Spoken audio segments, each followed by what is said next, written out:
Medinilla Florinilla is a tropical flowering plant that is native to the Philippines, where it can be found growing in the tropical rainforest.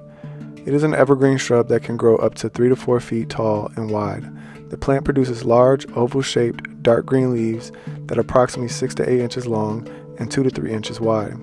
The leaves are glossy and have prominent veins. During the summer and fall months, Medinilla Florinilla produces striking clusters of pink flowers that can be up to 10 inches long and 4 inches wide. The flowers are highly fragrant and attract butterflies and hummingbirds.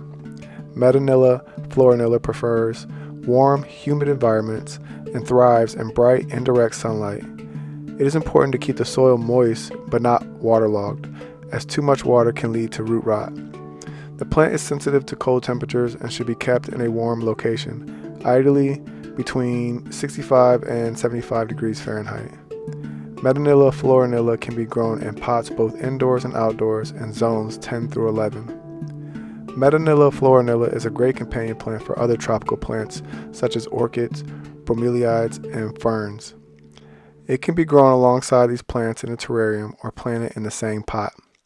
The high humidity required by Medinilla Florinilla to thrive is also beneficial for these other tropical plants. Medinilla Florinilla is primarily grown as an ornamental plant due to its striking foliage and flowers. It is commonly used as a houseplant, but can also be used in tropical gardens and landscaping. The flowers can be cut for use in floral arrangements and are highly prized for their beauty and fragrance. The leaves and stems of the plant have also been used in traditional medicine in the Philippines for their anti-inflammatory and antioxidant properties. However, it is important to note that the plant should not be ingested without consulting a healthcare professional.